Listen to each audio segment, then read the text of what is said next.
Hi, it's Sonia and welcome back to my art YouTube channel. Today is going to be a sketchbook tour. I've been waiting to do this one. It's fairly recently finished and it's a second sort of artesia mixed media. I call it a loose still life sketchbook. Yeah, this is all basically still lifes, imaginary sort of floral ones. So yeah, let's take a look.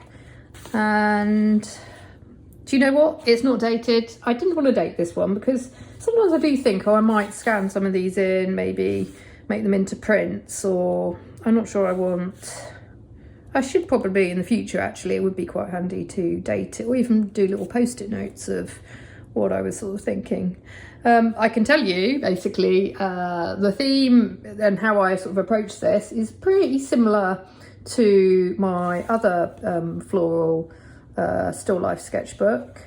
These are, I've really got into the habit of pre-painting pages with, I'm looking back and I thought this was gouache, like a cheap gouache, maybe the Himi gouache. I feel quite happy doing that because it's, even if they're not great paints, it's and they're gonna deteriorate, it's in a sketchbook. I'm not precious over these sketchbooks really, but they're not going to be exposed to light. So, and then I think on top sometimes I tend to use more gouache or acrylics, and this is the fun with this and having the larger size is it helps me to, it's helped me loosen up, and it's helped me also in terms of just also not getting too busy, like less, especially if I don't have much time. Less time in a larger sketchbook means I might actually really just want to work quickly on a couple of things as opposed to making pages too busy. Well, going from minimal to maximalist really. This, a lot of repainting goes on as well, I'm not going to lie. I think I found while doing this, because if you do play about and you do experiment putting, like, I'm not quite sure what's going on here, with colours next to each other, then sometimes it works, sometimes it doesn't. When it doesn't, I tend to like just go over. And then I experiment, yeah, so here we've got the yellow background, and I experimented with oil pastels. And someone did ask, do I use fixative? I don't think I do, I've got to be honest, but I'm using these sort of quite harder, I tend to use the Pentel, I don't know, these are little nubs of them, the Pentel oil pastels, which I don't find, this one is actually one I was thinking about coming back to. Let me put, and getting rid of, I don't actually, let me just put a post-it note, if I ever want to come back to the sketchbook, this was the first double page to go. But I'm trying to remember, and I talked about, I think in a Patreon video last week, and even a little bit at the last video, about I was in a bit of a creative slump, and I feel like the ebbs and flows, even for no good reason, I cycled through that. Maybe just because when you have been really creative, you notice when you're not feeling as creative. So, but I feel back to it, and part of feeling actually kind of like enjoying the art again and the process is being this sort of a sketchbook. The whole aim is really to look upon it as working out. I mean, sometimes I do end up with quite finished pieces that actually, you know, I wish in some ways they were easier to scan and just make it straightforward into a print, because you've got obviously the seam of the sketchbook. So yeah, I mean, I don't even mind. I kind of like sometimes sort of the weird accidents, the weird inconsistencies that arise. But yeah, just deliberately playing with the fact that I'm just having fun with choosing how domestic. I mean, this plant, I remember this, I think, what actually did it? I don't know if there's one, I still have this one. But painting items again and again that I have. Sometimes when I get bored of painting the same thing, like this cup, I know is based on a pink one, a pink ceramic coffee tumbler. It's a coffee pot, obviously. But painting, oh, I like this one. Do you know why? Because I think there's something about the colour that appeals to me. That pink against that neon orange Japanese watercolour, and even this green coming in, and the fact that if you do these underpaintings, if you use crayons or so, you can have them still have it come through, which I think is visually interesting. This plant, I'm just looking over it now. It's done very well and lasted years, and I've painted it so many times that I think here I was like, let's paint it blue. This one is fairly, actually, I feel like it's quite fairly recent. I remember doing this. I did this background ages ago, just experimenting with Japanese watercolour. Like if I loaded up a brush and then splodged on, I think this is metallic watercolours. The set hasn't had metallic watercolours. Do you know what? I can actually show you my old set of Japanese watercolours. This is like the very first set I ever got, and it's quite old, and basically it came with sort of some metallic ones, and this is just using this green and then going on top with some metallics and watching it spread out. I was kind of thinking if I use all these, if the palettes are empty, maybe I can use it to hold all the paints, like, you know, from tubes. And then collage. I went in with some collage here. And just simplifying, I guess, leaf shapes. Whoa. So this one is definitely a very repainted spread. I mean, you can see, I think under here was, I think I did a yellow pattern, but then the drawing on top I didn't really love. So I've come back in with, I think it's just like a blue acrylic, I would say. And then this is collage. So I've cut out this vase, and yeah, just playing about with shapes and forms. Sometimes I'm doing kind of like imaginary now because it's just fun. Like you get to be creative and make things up. And this one was just, yeah, playing around. Some things I like and some things I want to keep because there's elements in here that I do refer back to my sketchbooks a lot, actually, when I'm making final pieces on paper for prints. Sometimes I do get, okay, this spread is very minimal. I mean, obviously there's this so this was drawing from memory, and the reason I kept this is because I think I was trying to like draw things from my grandma's house from memory that I remembered. And there's like, she had this blue vase that had a dragon around it, and she was always into horses, and she had these dog ceramics, and then there was a butterfly trail. So, and I also actually, it's a reminder, the sort of the vagueness of it, like the memory, the haziness sort of, I guess it's illustrative of my like rather, because it's so long ago, hazy memories of these items. So yeah, as I say, I'm trying to see this as a working sketchbook, not as a, you know, like necessarily a coffee table, like, I don't know, like a final piece. Because sometimes I feel like some people's sketchbooks are actually, you know, maybe they approach them as final pieces. And here, this was, yeah, playing on this sort of olivey green background.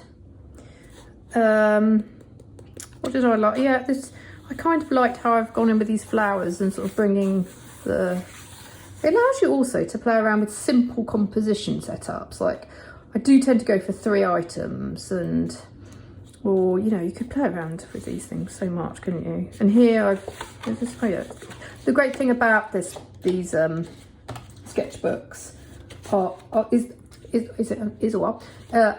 is the fact that it is quite thick paper, and I do feel for anybody who would be interested in like repainting or repurposing a sketchbook, this is going to aid it, because you could just go over again with acrylic gesso and start again from scratch if you wanted to.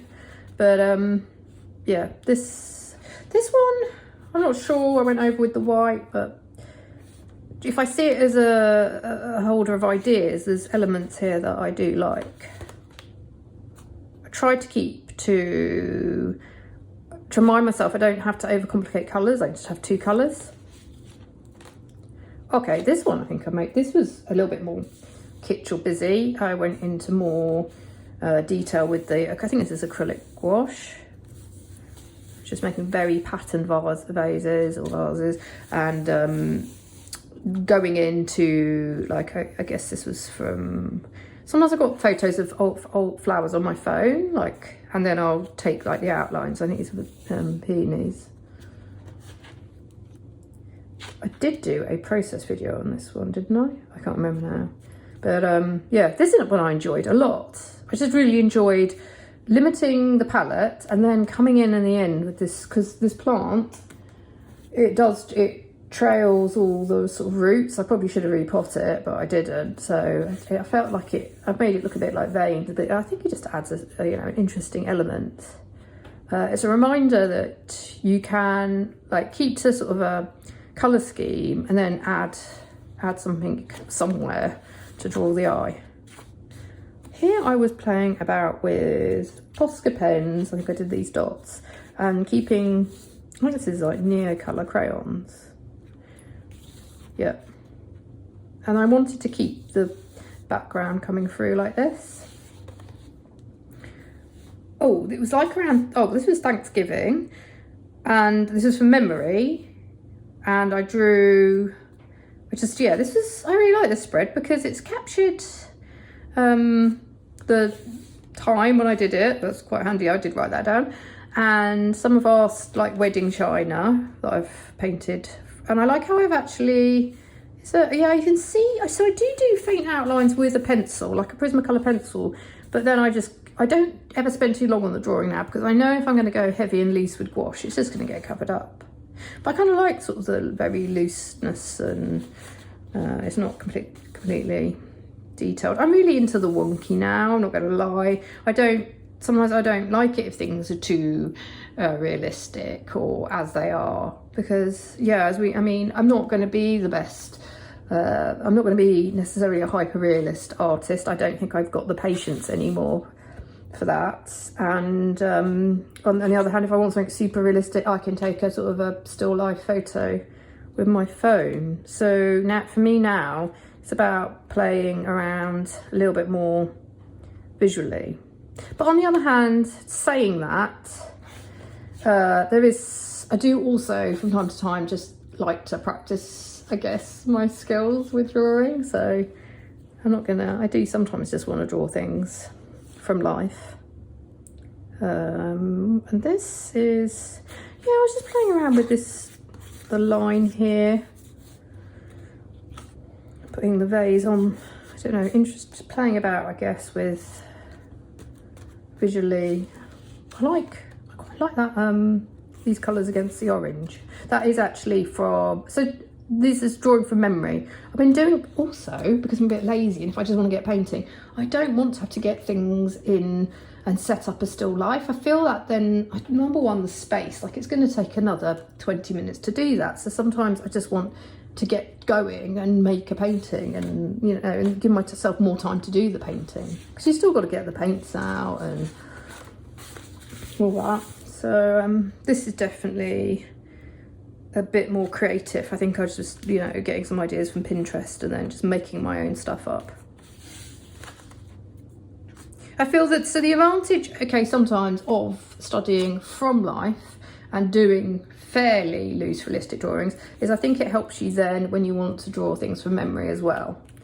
So this was, I feel like, and again from memory, but I have very, like the pattern on our ramen bowl that we kept the pears in.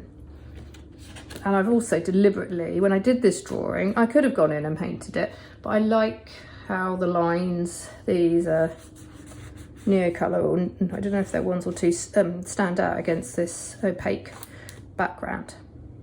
Okay, and I've been drawing from memory. Again, my grandma's vase comes into it. Flower pot with tomato seeds. Did I do a process video? Maybe for page, I can't remember. I'm starting to get a little bit muddled up now between what process videos I've done, and a lot of them are on Patreon now because I try and do a weekly one there. This is, I think, acrylic paint. Oh, so I really like this pink background, and then I thought I like pink and green, so I deliberately came in with some different greens just to see what it would look like. And I really like this mint. This is a neo colour this mint green, this area I kind of like. But then I also quite like these greens as well. This is very simple. I kept it simple, partly because I want that bit of, this was from a chocolate shop in London, and it came with these, it was quite an expensive one, and it had all these lovely papers surrounding the chocolate, and I kept them for years, and I was like, let's make it into a bowl. So I don't really want that. Sometimes I think it is nice to keep it simple here, and then I could even come back and choose items, just looking at the colour schemes as well. You get to see the colours, the background and the sort of, you know, the table colours a bit more clearer. Okay, this was keeping it super simple in the shapes, just exploring, what is this? I think this is acrylic gouache. And limiting it to obviously blues and black on this sort of beigey background. Very rough, but I felt there's something in here, so I've kept this. Yeah, interestingly, that's interesting. Why did I not come in? So this is obviously a lily, or why have I not come in and painted that? Because that was red, but I haven't. I like the use of these neon Japanese watercolors, and I love how, well, it could be gouache actually, but I really like playing around with them, because obviously in real life you're not going to get orchids that colour, but drawing this style I feel allows as well for more like expressive, like, you know, expressionist or Fauvism, that sort of bright use of colour. Okay, this is paint. So I think I've double painted on this background. So underneath the blue is Japanese watercolour. Then I've come on top with another layer of, I think, very watered down acrylic. I'm just experimenting. These sketchbooks also allow you to experiment yourself with layering different materials on top of each other. And then I wanted to see what would happen if I just kept to a crayon drawing. And I like the sort of washed out effect, the transparencies that, you know, you get the background coming through a little. Japanese watercolour and a crayon outline. And I guess for once I kept some pages just to the white or creamy background of the paper. Don't love this spread, but it was experimental. Oh my gosh. Yeah, so this one is, I played around with background pattern, Japanese watercolour again.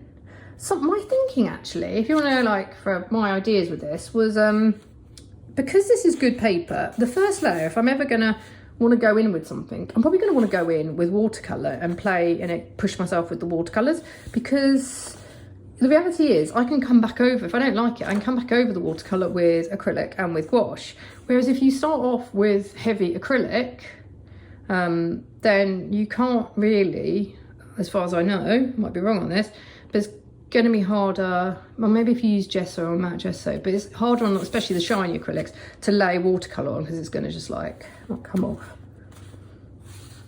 And then I've gone for very, yeah, like this is acrylic gouache, I think. Collage. I'd seen these like heads on Pinterest that held flowers and pot plants. I was like, oh, they're quite interesting. You know, go on a virtual, sort of an art book shopping spree and put it in my sketchbook. And yeah, this is a cut up. I had like these I've been cutting up old work, especially old work that's, you know, suitable, like patterned for this. I thought it would make a nice little bottle or vases. That's again, so this is all collage. This one isn't. Whoa, so this was, under this blue, I had a go at trying to use watercolour pencils. I didn't love them. I just felt like, no, they weren't. So then I just covered up the sort of the drawing underneath with this blue, and I thought, because I've coming over another bit of art, like, so I collaged in some abstracts.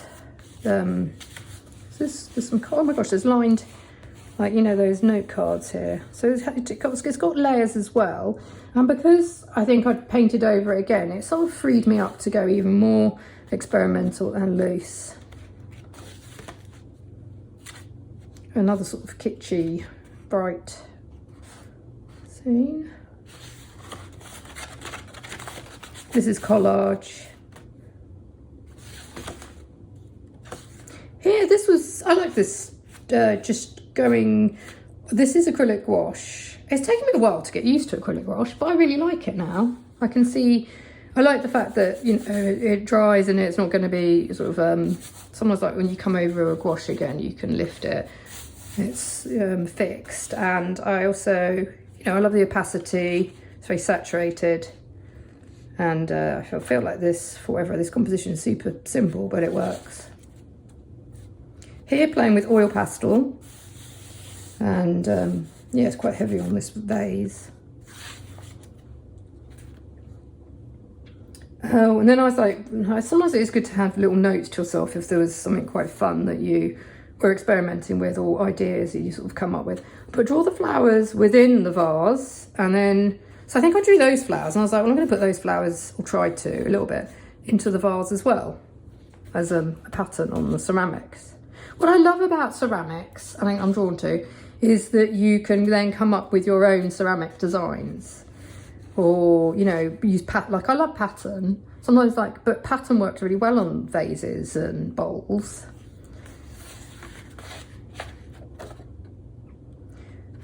Just experimenting.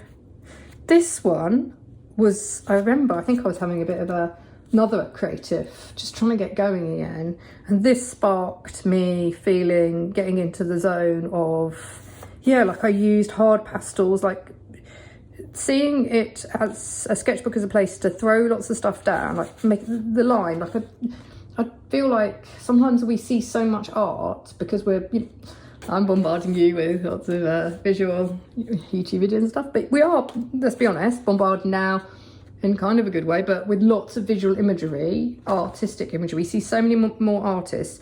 So in some ways, we're going to see so many more drawings of lemons and paintings of lemons than possibly, you know, in the old days where you have to go to the library, or, you know, there might be, yeah, and see, therefore it's quite refreshing to paint a lemon. I feel, and because I have also, having come back to art for quite a while, drawn a lot of lemons and painted a lot of lemons, I was like, I still want to draw them, but let's make it blue and add some, just playing around with colour always cheers me up and makes me feel a bit more refreshed. And then I think that inspired me to get some books out. Like I have got, I think I've maybe shown one or two of them before, but like secondhand books from libraries, gardening books, or this was a botany book actually that I got for my son when he was into sort of plants, but he's not using it now. But it's got really nice line drawings of flowers that then I sort of change them a bit, but make into my own. It's just helpful to then make your own flower displays up. Here I really wanted just to use these, because I think I swatched them at the beginning, but I got some neon oil pastels, because I go through them quite fast, and I was just trying these ones out. And they're okay, but they're a bit hard. I think I'd go back to the gallery ones. Quite a busy still life spread made up, to be honest with you, I think. I mean, my depiction of this, I don't know if I was trying to draw clementines or cookies. Could be either. Here, this vase is actually what I've got this. I draw this vase, I've got some nice daffodils. I draw this vase again and again and again. It comes up, but sometimes, yeah, and this, so I think I did draw from life, the flowers, and then I just added the background colour. Here I first went in, and I think I had a bit of, what's it called, masking tape, and then I decided to make this pattern with a brush pen, and it's sort of come through a bit because this is gouache, and I liked that. Oh, was it Inktense? So I was maybe experimenting. Inktense. Last page, just a simple drawing of, I think, a vase of irises. Okay, so that's my sketchbook tour. Thank you for watching. Hope maybe there's some ideas for you if you're into this sort of arts. And yeah, I'll see you next time in another video. Thanks.